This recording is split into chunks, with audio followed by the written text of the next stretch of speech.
I'm Kristen. And I'm Bethany. And this is Looking for the Middle, a Christian girl's guide to modern dating. We are just two single girls trying to help you navigate dating well as Christian women. And today we're going to tell you to just chill out. Yeah. Just relax, people. It's not that difficult. Well, it is kind of difficult. It is, but don't stress over it. But don't stress over it. But before we get into that, okay, this may be a situation where you could have stressed a little bit. The question I'm about to ask for question of the day. Stress over this question? No, you're not. It should be a pretty easy question. Who is the most famous person you've ever met? Ooh. Okay. Person who is the most famous now, but was not famous then. Okay. We met Brett Young. Oh, yeah. So, he was not famous then. No. There were eight people at that show. It was us and the Chrisleys. Yeah. At his show. Yes. Wherever it was. Yes. So he's super famous. I mean, that was 5, 6, 7 years ago. Yeah, it's been a long while. time ago. Yeah, I was still in college, early college. So it's been a while. Mm-hmm. We met Savannah Chrisley because of Brett Young. Because of Brett Young. I don't know if this even counts as meeting. I crossed paths with and briefly spoke to Pau Gasol in a casino in Las Vegas. What were you doing? Literally crossed paths hi. Hey, yeah. I said hi because I knew who he was. Yeah. I don't know if he realized that I knew who he was. Yeah. But that's not really meeting, I don't feel like. Okay. I didn't know that. Yeah. Fun facts. Okay. That's your list? I've met various and sundry athletes here and there. Yeah. I'm the worst at this because I'm not all into, famous people. Yeah. So I don't think freak about out it too much. So, yeah. Yeah. I feel like those are good answers. I forgot about Brett Young. Oh, great. That's awful. No, yeah. Several college professional athletes in there, but yeah. Brett Young's probably the biggest now. Name. Yeah. Okay. Mine is Bobby Cox. Oh, I have met him. So he's so nice. Yeah. So when I worked, it was my first internship in college. The company had a really big partnership with the Braves, and Bobby Cox came to our staff Christmas party to sign baseballs for the staff. That's cool. And I was his person, handing him the balls, getting pictures so you with got people. To spend so I got to hang out with him. That's cool. He was so sweet. Aww. And I have my cute little picture. Throwback. Yeah. Oh, Bobby. Yeah. Sweet Bobby Cox. That's really cool. Yes. So. Oh, I like that one. That was a good question. Thank you. Good job. I'm trying. Good. Trying to keep things fresh here. There we go. Okay. So let's jump in. Okay. In a very relaxed way. Very Everybody relaxed, take a deep breath. chill. I did yoga this morning, so I'm feeling very relaxed. Not really. Dear. That's been a while. Okay. So we just kind of wanted to, I don't know, not take a break from our typical episode, but kind of do something a little bit different. I know it kind of hit us. We spend a lot of time making a lot of lists for you guys. And honestly, I think when we did the first date checklist one, this is kind of when this popped into my head of, if someone takes that the wrong way, they're going to freak themselves out because it's all these things to do or not do on a first date. And we don't want to stress you out. We're not saying you have to do every single thing we have listed at all. We're just talking about our experience and what works for us and what doesn't work for us, to just kind of give you some options and put stuff out there, but we're not trying to stress you out. With all of the ways of communicating today and the do's and the don'ts, it's so easy to just get stuck overthinking things because there's so much, one, contradictory information, but then two, just the amount of information out there. If you Google dating and how to do it and all of this stuff, it's overwhelming. And it makes it more complicated than it has to be, I think.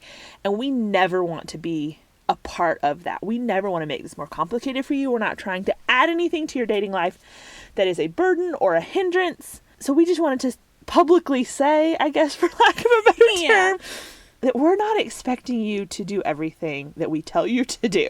No, we started this podcast to help people navigate dating. And start a conversation about it. But we didn't go into this with the expectation that everybody should date like we do, because that's not what we think at all. No. We do have experiences that we like to share and things we've learned that we hope are helpful, but we're not giving you a blueprint here. No. By any sense. No. And really, unless something we've talked about, we've backed up with scripture, this is just our preferences and our experiences. And it's what works for us. It doesn't mean it'll always work for you. I think most of it will, most of the time. Sure. Because just learning by trial and error. Well, and just so many things we talk about of hey, look for patterns in someone. we've kept track of patterns in just dating in general, and that's what we're conveying to you guys. But we don't want to be stressful. No, and if you're uncomfortable doing something or you like doing something differently than we do, that's great. Go for it. If it works for you. And that's, I think, the beauty and the difficulty at the same time about dating is that it's not the same all the way across the board, but then it's also comforting because your story is not going to be the same as ours. Your experiences, the guys you date are totally different and their personalities are different. So, well, even not just like the guys you date compared to the guys we date, like from guy to guy that you date is going to be very different. And if you expect to do everything exactly the same with every guy you ever go out with, it's not going to work. People are different. People are different one to another, and you've got to adapt to that. So just keep that in mind. And don't let any of the stuff we talk about paralyze you or stress you out. It's not meant to be that at all. But with that all being said, now we're going to give you a list of ways that can help you relax. well played. Oh, yeah. Well played. No, just, I think the first thing we want to say, which this is one of those things where it's like, this telling me to relax isn't going to make me relax. Right? But if you really kind of chew on this later, hopefully it'll sink in a little bit. But yeah, it's like the thing you see that says, has telling someone to calm down ever really resulted in someone calming down? No, it hasn't. Never. So yeah. So it's kind of the same thing. But just like we don't want y'all to overthink what we're telling you, we also don't want you to overthink dating in general. That would be my first encouragement don't to you. be careless, no, obviously. No. But yeah. But don't overthink it. If this guy that you are with or that you're interested in, if he is the guy for you, he's going to love you for you. He will appreciate your quirks, and he will deal with your shortcomings, however many there are. Yeah. He may have some of those in common with you even, but don't get so caught up in thinking I've got to do everything perfectly and everything exactly how he wants me to be all the time and always look like a 10 and always, say the wittiest thing and always be super, just be yourself. Like, it's going to ebb and flow in a relationship. Sure. And so don't put so much pressure on yourself to where you're thinking, oh, I've got to do everything right and check off every single box constantly or he's going to leave me. Yeah. And that goes back to the episode we did a few weeks ago about if he's a keeper. The first thing we said is he stays. Like, he's going to stick around through. And I have seen that both ways. I've seen the guys who really do love me and that do want to stick around regardless of what good and bad there is, and I've seen guys that don't stick around because of what they see, and you want the first option, obviously. Yeah, that's a tough one, just because it's so conditioned in us. You've got to be perfect, you have to have everything together and be good at everything and look good doing it. That it's hard to not, and we've just been talking about this a lot, like with place your identity in that. It's a hard thing to not do that and place your worth in trying to earn the affection of this guy, which if he's a good, godly man, won't be looking at your relationship in that way in the slightest. So don't try to make sure that you're always saying the right thing, or you say it just right, or you overthink what you're saying, or even worse, try and always say what he wants to hear. Because it's easy to do that. It's easy to say, oh yeah, that sounds great, or oh yeah, like whatever. But if you don't think so, like, say so. Don't always say what he wants to hear, because if you're trying to build a long-term relationship and eventually marriage, you're either going to have to lie to him for the rest of your life, or it's going to come out eventually what you really think. Yeah. We won't get into the morality of lying. That's, we're not even going to get into that. You should know that's a given there. Yeah. So yeah, don't overthink it. Be you. We talk about that a lot. Be who God created you to be. If there are character things that need to be addressed and sins that need to be eliminated, obviously do that. But outside of that, don't try to be someone that you're not. No. So don't overthink that, but then at the same time, don't force it. If you want a guy to pursue you, if you want that relationship to be there, don't force it. It will happen naturally, especially if it's early on and you're maybe not dating yet, but there's someone you're interested in. I think that's where the forcing it comes in more. Overthinking is probably, I feel like, more of a thing once you're actually dating. Maybe. I don't know. It's pretty a big thing before you're dating too. Yeah. All stages. For girls. Yes. Guys don't have this problem. We overthink for the both of us. That's true. I think some for the guys most do, part. but for I the think most part. for the most part, girls definitely. Yes. It's a wider spread thing. Yes. Okay. So, but then more on the front end, when you're considering dating or you're interested in someone, don't force it. If you want him to pursue you, like we were saying, don't try to manipulate circumstances to be around him. Don't create a false reality and then tell yourself that he likes you, because you're not working with a true set of facts, I guess you could say. Yeah, well, it's not organic. Now, don't get me wrong, we are all for letting a guy know you're interested. I still think it's a good idea to be in his circles when you can, not, manipulating your schedule to be at every single event he's at. Correct. But, if he's going to an event and you've got some people going to an event, go to the event. Like, it's not rocket science. Right. But if it seems to be getting harder and harder to do that as far as getting into his circle or being around him, it may be that he is trying to tell you that he's not interested, and you need to respect that and let it go at that point. And I know this is so difficult because you're like, maybe I can convince him. Yes, maybe if I just try hard enough and put myself in front of him enough, he will change his mind. Does that ever happen? It outside of the movie theater? Yeah, it has never worked for me. No, it doesn't. Personally. And speaking again from experience, it is so worth it to be with a guy who pursues you, not someone who you're trying to get to like you. Yeah. Like when a guy just on his own chooses to pursue you and to let you know that he's interested and to want to spend time with you and to talk to you, it is night and day different in the best way than you trying to, okay, well, he's going to this movie on Tuesday and I'm not supposed to know he's going to that movie, but I could totally show up with a friend and then we kind of look, here we are. Oh my gosh. No. Don't do that. Don't do that. No, don't do that. And I think we talk about, from the girl's perspective, a lot about, okay, if there's a guy kind of following you around and he's obviously interested and you're not interested, like, what do you do? But that goes both ways. Like, when you're like, oh my word, it's creepy and he just hangs around all the time and I can't get rid of him and it's uncomfortable and socially awkward and all of these things, that goes both ways. So don't be that for someone else. That's so true. There's no reason for it. Do you really want that? Like you said, you want to be pursued. You want someone who's really interested in you. And just because this guy's not doesn't mean no one ever will. No. It just means that he's not. And just move on from that. And two, it's not fair to him. Like, that's not a fair position to put him in. And I think we can sometimes have this mentality of, oh, well, guys can just deal with it. But that's not okay. That's a horrible mentality to have. So, yeah, showing interest is fine. But if you've made it pretty obvious and it's never reciprocated, then you need to scale back a little, I think. Yeah, I'm really glad you just made that point, too, of just because this guy isn't pursuing you doesn't mean no one ever will. And I think with girls, we can get a one-track mind in this area where, like, he is it. I like him. He seems to be perfect. He's everything I'm looking for. And if I blow this, then I'm going to be alone forever. Yeah. And if you let yourself go down that path, you can really start to believe that that's true. And it's not. And I think it's really important in these situations to, as best you can, try to take a step back and get a perspective of, okay, I probably thought this about the last guy that I was dating, that we were going to end up together and it was going to be, because you don't date somebody most of the time. I'd say 99% of the time you're dating somebody, you want it to work out long term. Yeah. Okay. I'm not going to go into the extenuating circumstances where that wouldn't be true. But for the most part, you're dating somebody because you think it's going to work out. And then it didn't. And now you moved on and you like somebody else. Yeah. So it can happen again. And just because this guy is not pursuing you doesn't mean that you are not worth pursuing. Doesn't mean that no other guy will ever pursue you. So hear that, because I wish somebody had told me that before when I was trying to deal with my own, thinking my expectations were too high or thinking, oh, I'm just expecting too much from him.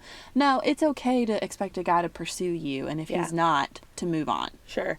And I think a lot of times, like you were talking about that tunnel vision, you get stuck on this one guy. A lot of times that can happen because, as far as you can see, there aren't any other options at the moment. And we can't see past. You can meet someone that you've never met before tomorrow. Like, we can't see past right here and right now of this is the only guy. And I think you have to keep or put your trust in the Lord. I think this is something he will use to show you your need to depend on him and to keep you trusting in him more and more, because you have to trust that there is a plan out there of his that is best for you. And real truth here for a minute, it may not be a husband. So it's who do you trust fully? And that should be the Lord. And Just because you don't see any other options right now doesn't mean that there's not something and that you've got to just hold on to this one guy who's not really interested as hard as you can. That's so true. That's a great point. Now, if a guy is interested, what we were just talking about is a guy who's not really interested, doesn't seem interested, don't force it. If he is, and if he's mature enough to handle a dating relationship, which are two very different things. Plenty of guys can be interested and not mature enough to handle a mature dating relationship and the pursuit that requires. And then there's guys who are mature enough for that and aren't interested. So you've got to find the two together. Now, once you do, he will let you know. And then follow that up with a proper pursuit. That's what you're looking for. 100% agree. My caution to you, speaking from someone who's done this before, is don't read into something that isn't really there. What do you mean? By that, I mean, don't think about a guy's methodology of letting you know he's interested through a girl's lens. Okay? Oh. So, like, I would have done this. I would have done this to let me know that I was interested. I would have made extra long eye contact with him. I would have laughed more at his jokes. Girls are a lot more subtle in the way that we flirt, true. The way that we let we know we're interested. Guys, I love guys. They're not normally subtle when it comes to this stuff. They're so much more literal. Yes, they're more literal. If they like you, they're around you all the time. They're texting you. They're wanting to, be close to you. They're not as into subtle hints as we are. No, guys are very direct for the most part. Like, they see something they want and they're going for it. Yeah. And they're going to make it extremely clear. Girls beat a little bit more around the bush, and we, bat our eyelashes and sit in a corner hoping, if I look at him for an extra 3 seconds, he's going to know that I like him. So don't try to process a guy's interaction with you or mannerisms through your lens and your perspective, because most likely it's not the same thing.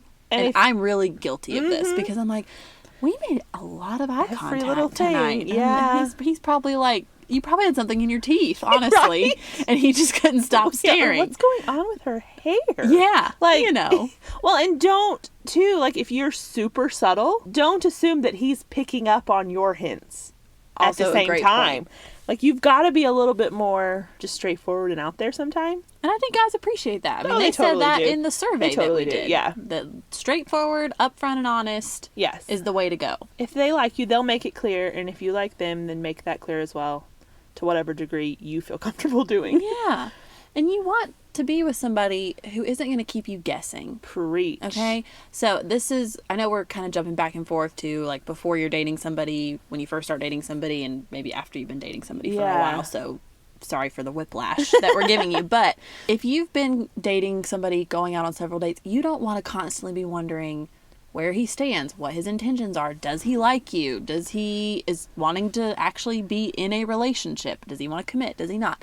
That's such a frustrating place to be, and we've all been there. Yes. Knowing what it's like to not be in that, you think, okay, I never want to go back to that again, because you're so true. I don't have to worry, and I feel secure, and I feel good, and I feel confident in what this is, and I'm not getting home from a date or getting off the phone with him thinking, oh my gosh, okay, was that it? Was that it? I'm not sure. Was that weird? Was that, yeah. Are we gonna, is he gonna call me again tomorrow? Does he still like me? Does he want to talk to me? Does he, and there's none of that. And so I think the clearer a guy is, the less we have to overthink things. Exactly. Now, at the same time with that, I always say clarity and direction should not outpace the commitment level and the stage of the relationship. So keep that in mind. If he's being clarity after 6 months should be, you're getting married. Clarity after 6 dates should be, I like you, I want to keep hanging out with you. Those are very different things, but equally clear, I feel like. So don't be insecure.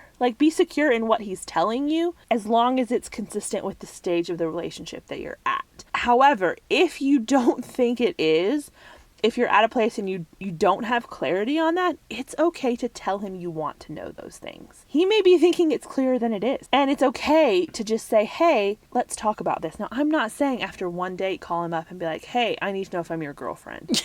That's what I'm saying. Keep the pace where it's at. Yeah. Don't be clingy. Don't be whatever.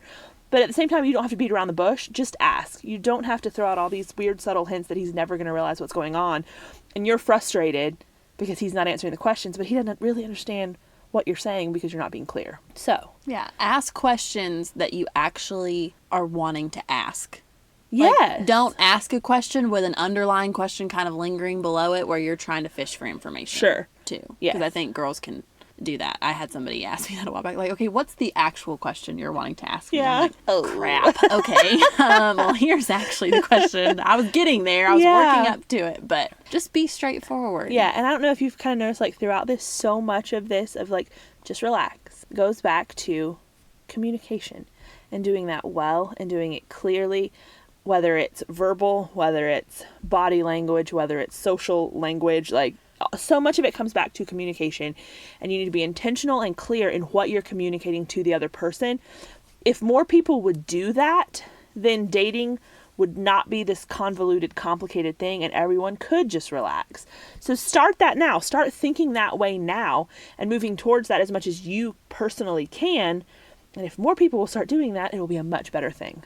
I completely agree. Because right now it's just nerve-wracking. It's terrifying. Yeah, and I mean, being nervous and excited, especially early on, is totally normal and to be expected. Yeah. I've never been on a first date that I wasn't a ball of nerves about. Oh, totally. I'm shaky. Even when I knew it was going to go well. Yeah, you're shaky and you're nervous, and I turn red when I get nervous, which is even worse. Like, it's just so many things. I just talk more and faster than I do now. More and faster. Yeah, both.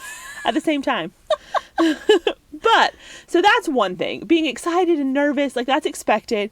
But if just the thought of dating or the prospect of something new fills you with so much panic or fear and anxiety that you are frozen in inaction, then I would say, like, you've gone too far. You've gone past, like, typical nerves of dating.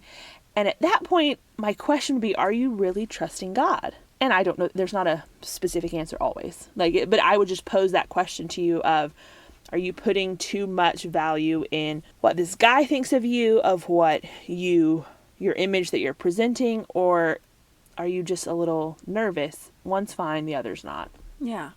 And this is where we can get in trouble when we build something up so much in our heads to the point where there's too much pressure on the relationship before it's even a relationship. And I mean, it's just dating. And I say that, and it's kind of funny because if I told myself that, I'd be like, no, Kristen, it's not just dating. This is a big deal. And it is a big deal. But it should start simple and then progress. Not progress so far in your head with hopes that it becomes simple. Yeah, and like, simple does not mean surface. No. You can talk about big things and serious things early on, and I think that's good. But you've got to, like we said before, keep pace with where the actual stage of the relationship is. Keep it simple. Keep it clear. But it doesn't have to be surface. No, I mean, it's just like anything in life. You take it a day at a time. Yeah. Today, I am going out with this guy, and he is wonderful, and I know this, this, and this about him, and we're going to go to dinner and have a great time. Yeah. And that's all I know today, and that's what I'm going to do. And then tomorrow, I will worry about everything. You'll worry about that when it gets here. Yeah. I mean, that is biblical. Like, it is. Do not worry about tomorrow, for tomorrow will take care of itself. Each day has enough trouble of its own. Yep. Matthew 6:34, I think. Something. It's in there. Something. Yeah. But yeah, just take it a day at a time and just relax. You will enjoy it so much more if you do. And dating, like our parents seem to tell us all the time, should be fun. I feel like it's got a little less fun with our generation. I know. And I hate that. I know. I want it to be fun. Yeah. And we want it to be fun for y'all. We want it to be fun for us too, but we want it to be fun for y'all. So just take a deep breath. Take it day by day and just take the pressure off. Yeah, take the pressure off. Take in information, take in what we say, take in what other people say, filter it through scripture. If it lines up, then do with it what you will. Like, some of it's going to be preferential, some of it will be like scriptural command, but keep to those scriptural commands. The preference ones, take what you want, discard what you want, but at the same time, remember, good things will stretch you out of your comfort zone sometimes. So there may be some of those things that you want to discard, when in reality, you might just need to work on a few things for yourself and do them anyway. Yeah. Stretch yourself a little. Yeah. So relax, but stretch yourself. That's what we're saying. There you go. That's not clear an oxymoron at all. Yeah. You're welcome. Okay. So, in all seriousness, though, that's all we got. Yeah. So go have a relaxing week. There you go. We'll be back on Friday with another couch cast. And we need to talk for a minute. We have some news. Don't know that it will be welcome news for all of you. Others of you might be like, hallelujah, finally. But after today's episode, we only have 2 more weeks in season 2. It's just insane. Which is so crazy to think about. So we will be taking off July and August, starting back up season 3 in September, sometime kind of like we did for the first season last year. It started in September. So you're not totally getting rid of us. Just temporarily. Not at all. And we'll still have Couchcast, some throughout there. We're also going to be doing, I guess at least for the month of July probably, a Q&A series. We've gotten a lot of questions that deserve a little bit more prep and time from us than a typical Couchcast, and so we want to give them that. And so we are going to be doing, it'll probably be like 3 or 4 questions an episode, let's say, for the month of July, each week there. And then we'll still have Couchcast, I guess, picking back up in August probably. And then, well, the month of that, and then back to season 3, which we've started planning. We've started getting episode content ready. We're really excited about, and I think you guys will be too. If you have any questions that you want us to talk about or topics that you think would be helpful, send them to us, because we don't have a full slate yet for season 3. We've got some openings. It is our shorter season of the year, but we want to let you guys know so you're prepared. It's going to be weird for us too to not have like Totally weird. the total normal schedule. So yeah, we'll be back this Friday though. Don't worry with the Couchcast. It's already ready and uploaded and good to go. So until then, I'm Bethany. And I'm Kristen. And this is Looking for the Middle.